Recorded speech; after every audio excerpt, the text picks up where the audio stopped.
अस्सलाम वालेकुम to all. जैसे कि हमने जो लास्ट लेक्चर था उसमें हमने रजिस्टेड एक्सरसाइज तक कंप्लीट किया था, तो आज हम स्टार्ट करते हैं रेजिस्टेंसेस।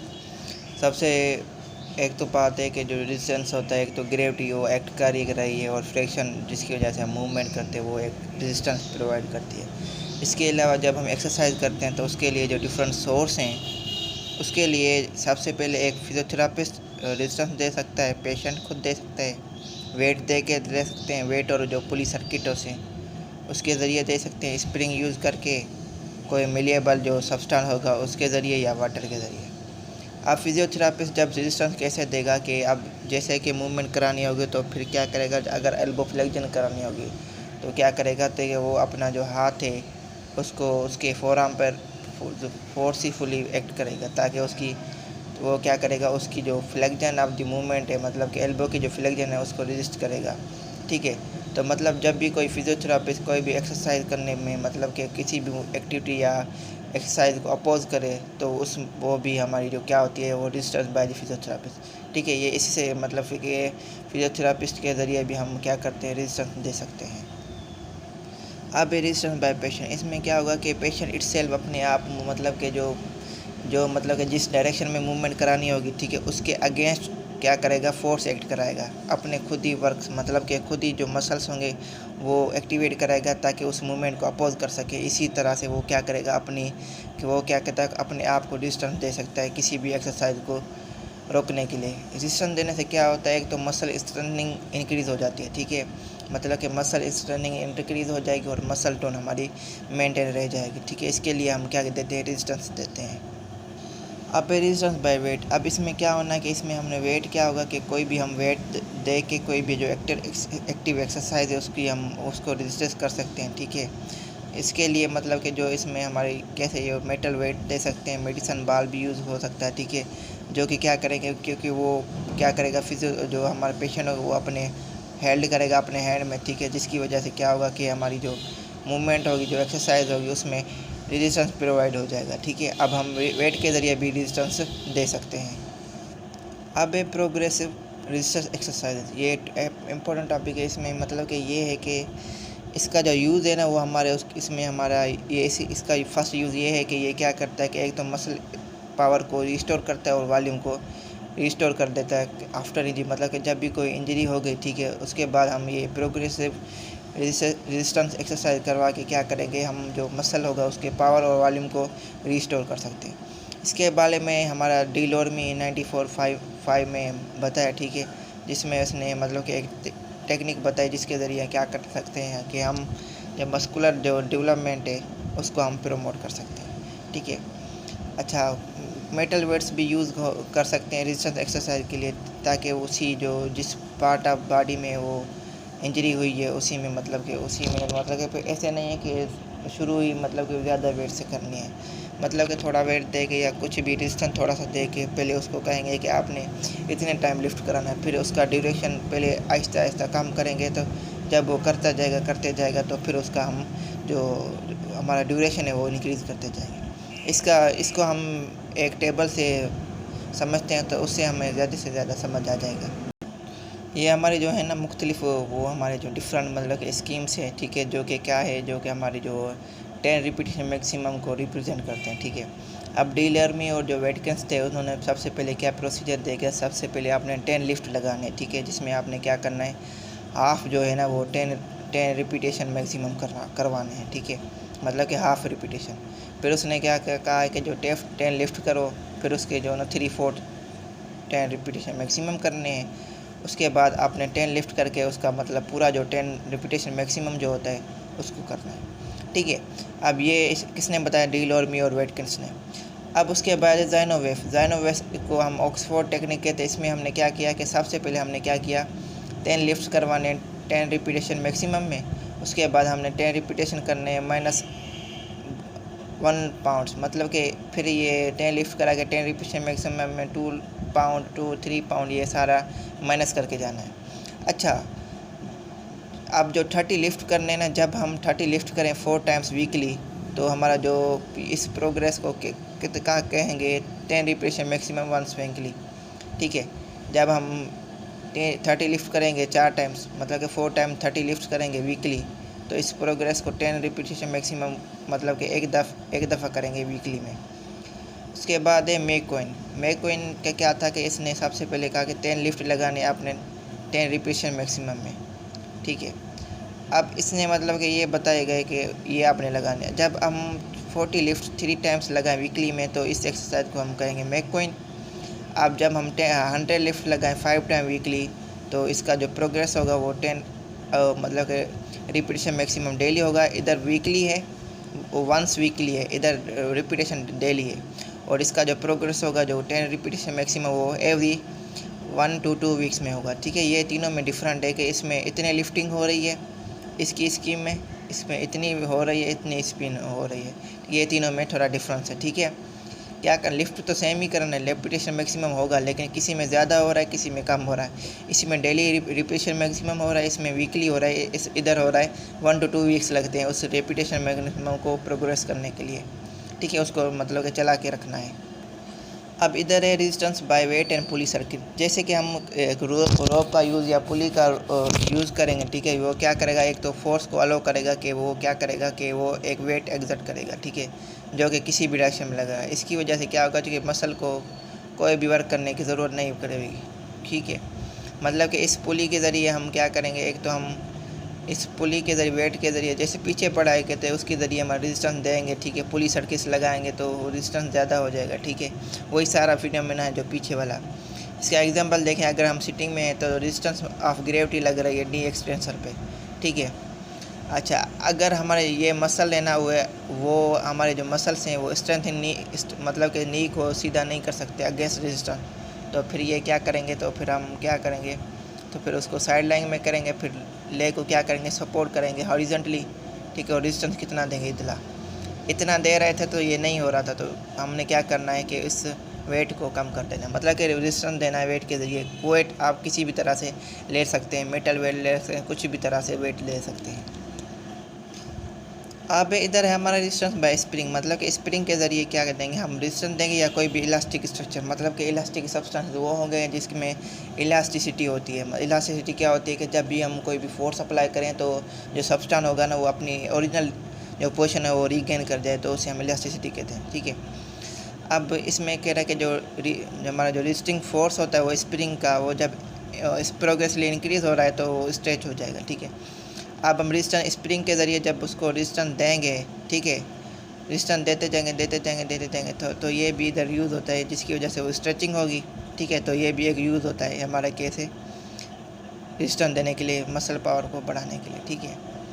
अब ये देखो कि जो हमारा स्प्रिंग के यूज़ से क्या होता है, ये क्या करेंगे, ये कि जो मस्कुलर कंट्रैक्शन होगी उसको रेजिस्ट करेंगे, मतलब कि उसको रोक के रखेंगे, ठीक है, ताकि उसका मतलब कि फिर उसकी जो रेजिस्टेंस जब वो उसका मैच हो जाएगा, ठीक है, अगर उसके पास इतनी स्ट्रेंथ होगी कि वो उस रेजिस्टेंस को सरपास कर सके तो फिर वो अपनी जो एक्सरसाइज है ना वो फुली कर सकेगा। ऐसे करने से बेसिकली हम मुख्तलिफ रेजिस्टेंस इसलिए देते हैं ताकि वो जो पेशेंट है उसमें मतलब कि ज़्यादा से ज़्यादा मसल स्ट्रेंथ अचीव कर सकें, मसल टोन अचीव कर सकते हैं, और उसका जो रेंज ऑफ मोशन है ना वो बेहतर से बेहतर हो जाए। अब इधर है कि resistance bye substance malleable substance के ज़रिए हम रेजिस्टेंस देंगे, जैसे कि पट्टी होगा, क्ले होगा, ये क्या है, ये वैक्स है, ये एक हमारे क्या है, एक मेलिएबल है, ठीक है। अब इसके ज़रिए हम क्या करेंगे, तो उसकी जो फॉर्म वेरिएबल है, ठीक है, ये भी क्या करेंगे, मोबिलाइजिंग हैंड में ये भी यूज़ होते हैं, क्या ये जो चेंज होती है ना इनकी जो फॉर्म, ये वेरिएबल है, ये जो सारे जो हैं ये क्या करते हैं, ये हमारी एक तो स्ट्रेंथनिंग के लिए यूज़ होते हैं और हमारी क्या करते हैं, मोबिलाइजिंग करवाते हैं हैंड की। वाटर के ज़रिए रेजिस्टेंस देंगे, ठीक है। आप रेजिस्टेंस जब वाटर के ज़रिए देंगे तो फिर वो क्या होगा कि उसकी तो एक तो वो इसकी स्पीड बढ़ जाएगी, ठीक है। और इसके क्या होगा, जब मूवमेंट वर्टिकली होगी तो बियांसी जो होता है हमारा फिज़िक्स के हिसाब से वो क्या करेगा, वो हमारा रेजिस्टेंस ऐड कर देगा, ठीक है, जिसकी वजह से जो होगा वो कैंसिल आउट हो जाएगा, ठीक है। रेजिस्टेंस का जो ऑन वे होगा वो कैंसिल आउट हो जाएगा, ठीक है। ये डिफरेंट टाइप्स ऑफ रेजिस्टेंस थे जो 7 थे वो हमने डिस्कस किए। अब ये प्रोग्रेशन क्या है, कह रहा है कि जब पावर ऑफ जो मसल है वो इंक्रीज़ हो जाएगा तो हमने क्या करना है, ज़ाहिर बात है, तो फिर हम मसल रेजिस्टेंस भी इंक्रीज़ करेंगे, ठीक है। अब क्या करना है कि जो 4 मेथड है जिसके ज़रिए हम रेजिस्टेंस इंक्रीज़ कर सकते हैं ताकि वो मसल एक्शन हो। सबसे पहले क्या करेंगे, या weight of resisting force increase करेंगे, या लिवरेज जो होता है रेजिस्टिंग फोर्स का उसको इंक्रीज़ कर लेंगे, या उसकी जो स्पीड है उसको अल्टरनेट कर देंगे, या उसका ड्यूरेशन जो होता है एक्सरसाइज का उसको इंक्रीज़ कर देंगे। अब इसमें क्या होगा कि इसमें हम एक मसल ग्रुप है, ठीक है, उसने फुल रेंज ऑफ मोशन की अगेंस्ट वेट इतने में, तो फिर हमने क्या करना है, अगर उसने कर लिया तो फिर हम इस वेट को इंक्रीज़ करना है। तो इस फर्स्ट टाइम में जस्ट इंक्रीज़ करना है, हमने क्या करना है, वेट को इंक्रीज़ कराना है, ठीक है। अब सेकंड जो है वो है इंक्रीज़ इन लिवरेज। इसमें जो हमारा टोटल रेजिस्टेंस है ना, जो कोई भी गिवन वेट वो किस पे डिपेंड करता है, एक तो उसकी जो पोजीशन पे डिपेंड करता है, ठीक है, मतलब कि जब मोमेंट फोर्स होता है वो हमारा वेट इंटू परपेंडिकुलर डिस्टेंस होता है, जो कहाँ से होता है, फलक्रम से। अच्छा, जितना भी जो हमारा परपेंडिकुलर डिस्टेंस ज़्यादा होगा तो क्या होगा, तो मूवमेंट ज़्यादा होगी तो हम डिस्टेंस भी उसको वेट के ज़रिए ज़्यादा से ज़्यादा देंगे, ठीक है। अब इसका एक इफ़ेक्ट बता रहा है एग्जांपल कि अगर जो डिस्टेंस का जो इफ़ेक्ट है ना वो कांस्टेंट है, जैसे कि हमारे शोल्डर एब्डक्शन में कांस्टेंट हो गया, उसमें हमने क्या करना है कि जो आर्म को जो स्ट्रेट करेंगे तो फिर वो ज़्यादा से ज़्यादा होगा जब हम वो सेम होता है वो रिस्ट पे एल्बो मतलब कि अप्लाई करें एज़ कम्पेयर टू एल्बो। मतलब कि ये एक कंपैरिजन बता रहा है कि जो इफेक्ट और रेजिस्टेंस का ये डिफरेंट मतलब कि पार्ट्स में किस पे ज़्यादा से ज़्यादा एक्ट कर सकता है वो बता रहा है। अब तीसरा पॉइंट ये है कि जो अल्टरनेशन हो जाए इन स्पीड ऑफ मूवमेंट। अब देखो कि एक तो हमारा मस्कुलर कंट्रैक्शन हो गई, ठीक है, वो मसल कॉन्ट्रैक्ट कर रहा है। अब उसकी जो क्या करेंगे, उसकी स्पीड में अल्टरनेशन करने, अगर वो मतलब कि उसकी जो नॉर्मल रेंज है, जो मतलब कि एक बंदा मतलब कि जो मस्कुलर कंट्रैक्शन कर रहा है वो हमारा मतलब कि रिपीटेशन एक देख लो कि 5 लगा रहा है, रिपीटेशन मतलब कि एल्बो फ्लेक्शन कर रहा है 5 टाइम वो 15 सेकंड में, तब वो आप उसकी क्या करेंगे, स्पीड ऑफ मूवमेंट को अल्टरनेट करने के लिए अगर वो उसी की जो सेम एक्सरसाइज सेम से हम कम टाइम जब लगाएंगे तो उसकी एक तो इनकी स्पीड बढ़ेगी। जब इनकी स्पीड बढ़ेगी तो उसका जो ज़्यादा से ज़्यादा मसल जो होते हैं स्ट्रेच होंगे, जब ज़्यादा से ज़्यादा मसल स्ट्रेच होंगे तो फिर मैकेनिकल कॉस्ट ज़्यादा से ज़्यादा लगेगा। जब मैकेनिकल ज़्यादा से ज़्यादा लगे तो एक तो हमारा जो मसल के उसकी स्ट्रेंथनिंग ज़्यादा हो जाएगी, लेकिन एक ये है कि इससे ज़्यादा मतलब स्पीड में अल्टरनेशन की वजह से मसल फटीग जल्दी से जल्दी हो जाएंगे।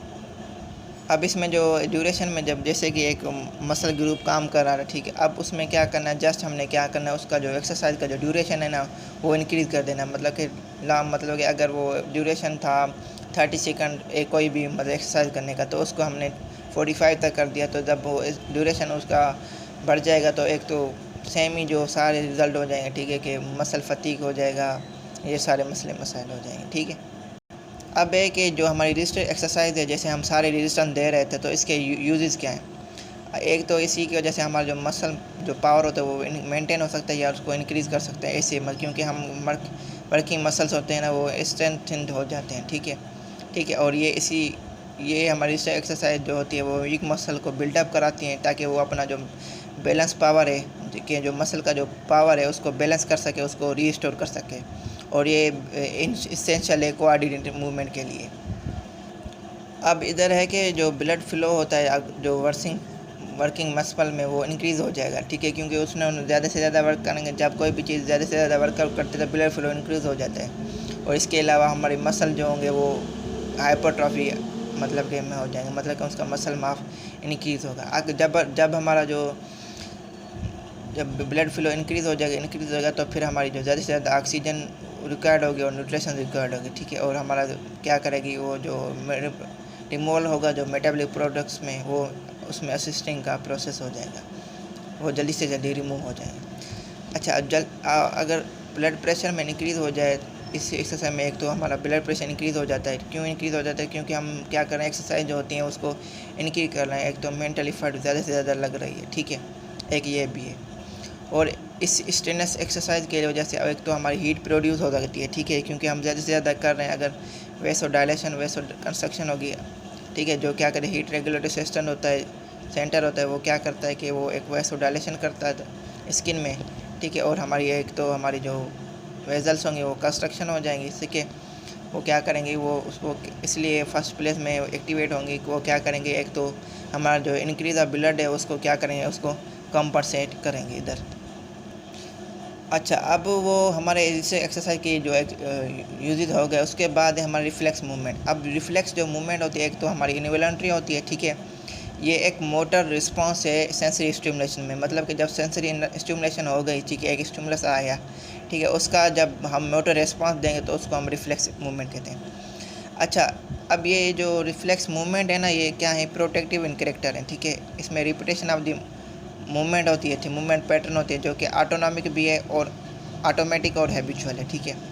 इसमें यूँ होगा कि एक हमारा जैसे कि एक सेंट्रल नर्वस सिस्टम आ गया, ठीक है। इसमें हमारा अफेरेंट न्यूरॉन है, रिसेप्टर ऑर्गन है, ये हमारा कनेक्टर न्यूरॉन है, मोटर न्यूरॉन है, इफेक्टर है। अब जैसे कि आया एक CNS तक ऐसे होता है, ठीक है, कि एक सेंसरी आता है, स्टिमुलस आया, ठीक है, वो सेंट्रल नर्वस तक जाए, उस पर कनेक्टर न्यूरॉन होगा, ठीक है, वो मोटर न्यूरॉन क्या करना है, उसको वर्कआउट, उसने एक्टिविटी को रेगुलेट करना है, ठीक है। और इफेक्टर ऑर्गन जो भी होगा, मसल होगा, वो उसी सेंसेशन के हिसाब से वर्कआउट करेगा, ठीक है। ये क्या है, एक रिफ्लेक्स मूवमेंट है, ठीक है। ये हमारे अंडर कंट्रोल नहीं है। रिफ्लेक्स मूवमेंट जो होती है ना, हमारे अंडर कंट्रोल नहीं है, ये इनवॉलंटरी मूवमेंट होती है, ठीक है। अब ये छोटी सी ये जो है ना टॉपिक सब छोटी सी डेफिनेशन है। जैसे रिफ्लेक्स आर के, रिफ्लेक्स आर क्या है, ये एक पाथवे इम्पल्स का जो क्या करता है, रिफ्लेक्स एक्टिविटी करवाता है। जो हमारे रिफ्लेक्स जो हम मूवमेंट होती है वो उस करवाने के लिए एक रिफ्लेक्स आर एक पाथवे होता है, जिसमें क्या करना होता है कि इम्पल्स को मतलब कि पास करना होता है, ताकि वो एक रिफ्लेक्स एक्टिविटी करा सके।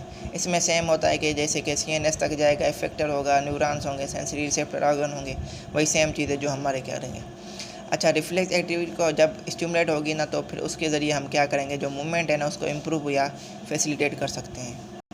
स्ट्रेच रिफ्लेक्स क्या है, इसमें एक स्पेनर रिफ्लेक्स है, जो कि हम जब कोई भी मसल्स होगा उसको स्ट्रेच करके एक्टिवेट कर सकें, ठीक है। जब हम कोई भी इनर्वेट मसल है वो स्ट्रेच हो गया, फिर वो कॉन्ट्रैक्ट करेगा, तो फिर वो डेवलप करेगा, क्या करेगा, टेंशन डेवलप हो जाएगी, जिसकी वजह से जो हमें स्ट्रेचिंग फोर्स काउंटरएक्ट करेगा, जिसकी वजह से उसकी जो एक्टिविटी होगी वो प्रोमोट हो जाएगी, और ये हमारा जो स्ट्रेच रिफ्लेक्स है ना वो इंक्रीज़ हो जाएगा, क्योंकि स्ट्रेचिंग हो रही है मसल में, तो ये एक्टिवेट हो जाता है, ठीक है। जब भी कोई मसल स्ट्रेचिंग मसल होगा, वो क्या करेगा, इस मसल को, इस रिफ्लेक्स को एक्टिवेट कराता है।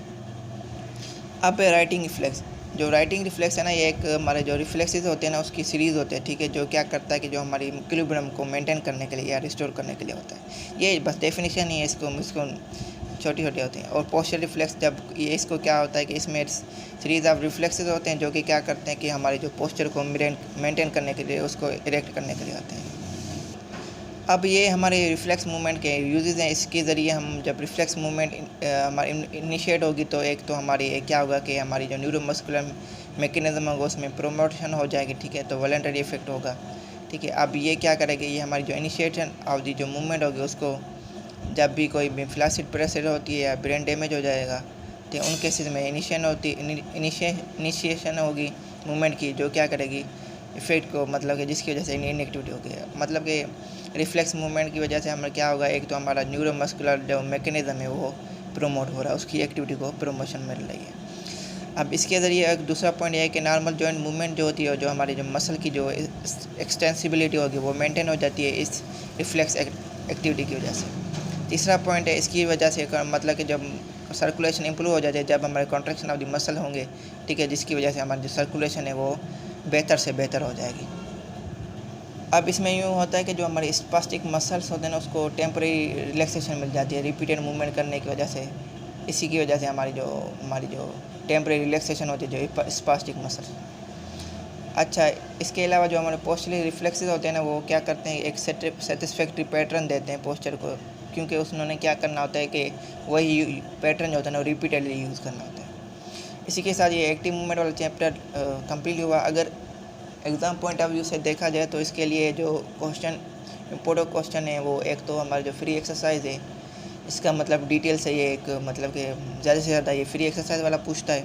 इसके अलावा ये जो छोटी डेफिनेशंस है ना, जैसे कि आप ये रिफ्लेक्स आर्क पढ़ा, ठीक है, राइटिंग रिफ्लेक्स, पोस्चरल रिफ्लेक्स, ये शॉर्ट में पूछता है, ठीक है।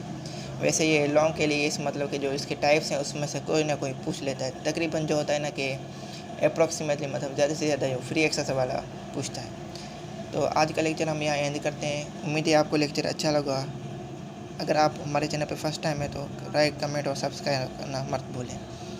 ओके, बाय, अल्लाह हाफिज़।